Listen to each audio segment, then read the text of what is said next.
All right, my friends, I want to talk to you today about the idea of how to finish well. How to finish well. Can you think of any examples? You might ask your group this week to start out. Can you think of any examples of people who started life well but didn't finish well? I think about Bill O'Reilly, one of my favorite news commentators in years past. You used to enjoy watching him every weekend or every evening, but he did not finish well. One of my favorite comedians, Bill Cosby, did not finish well. And the number of preachers, can you think of a few preachers who started well but did not end well? And those stories are in the news all the time, and you might spend a little time brainstorming that. And our key verse and key slogan that comes out of that verse to answer the question, how can we finish well, is in Nehemiah 6:3, where he says, I am sending messengers to say to them, I am doing a great work and I cannot come down. I heard a message by Andy Stanley a few years back on our Wednesday night Bible study. We did a series through God's will, and he used this verse, and he said it over and over and over again, and it has stuck with me, and it has changed my life. And even recently, I want to tell you in a moment how this verse has changed my life. I am doing a great work, and I cannot come down. Will you say it with me? I am doing a great work, and I cannot come down. Say it again. I am doing a great work, and I cannot come down. Let's get all the ladies to say it. I am doing a great work, and I cannot come down. Men, can you do better than that? I am doing a great work and I cannot come down. All of us together. I am doing a great work and I cannot come down. And I'm reminded of the words of Rick Warren, who says, people do not remember paragraphs.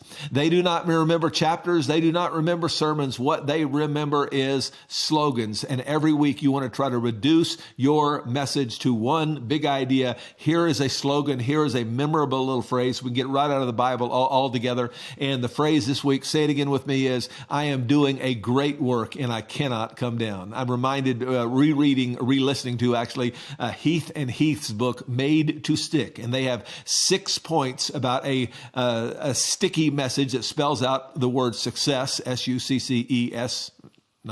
Missing an S at the end. In fact, I want to add an S at the end. And the S I want to add for Christian teachers is spirit-filled. That is, we want to have a sense of unction, a sense of urgency, a sense of conviction, a sense that God is all over this message. And so I'd call that being spirit-filled, and that'd be my last S. But I draw your attention to that first one here. We're going to look at 2 of them in this week's session, just to remind you of these teachings. And the first one is simplicity. What he means by simplicity is you reduce it to a slogan. You reduce it to one central idea. What is the one thing that you want people to remember as they learn today? And the one thing I wanted people to remember as I taught yesterday is I am doing a great work and I cannot come down. Another idea out of this 6-point outline is the idea of emotional. I've told you before, one of my preaching professor taught us that rarely is a life changed by cold, hard facts. Lives are changed because you move people emotionally. And Heath and Heath talk about that in the book. I highly recommend you read that book. And toward that end, I started with an emotional little clip about sports teams that did or did not end well. And I'm going to show you about 1 minute of this and encourage you to show. I think I showed 2 or 3 minutes during my message yesterday. You might begin your message. I just turned it on while we greet each other right before I speak. And so I turned it on while people were greeting one another, and finally turned up the volume loud enough that they would sit down and be quiet and watch the end of it. There's more of it here than you need to show. But you want to show just a little bit of it, and this emotional idea that it is the end of the game that really matters. So let's watch a minute or 2 of this. His first down of the game. There's a fly ball deep to left. It's on its way. There it goes. And the Yankees are going to the World Series.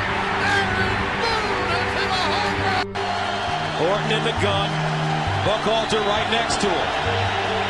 Orton pumps again to the sideline. Batted up. Oh, God! Stokely down the sideline. Can they catch him? Stokely! Wow! Touchdown! Denver! Unbelievable! 4th and 5, the national championship on the line right here. He's going for the corner. He's got it. 3 minutes. Monte Ellis is at the scorer's table. Barron nicely done. By the way, Bruiser shot 56% this year. Oh, Barron shoves it down. Akira Light goes in. Oh, my goodness. Well, the big idea from those clips, it is the last 2 minutes of the game that are most important. It is the finish. And we want to talk about how we're going to finish well and how we're going to finish well. I am doing a great work and I cannot come down. To state it a different way, the game ain't over. It ain't over till the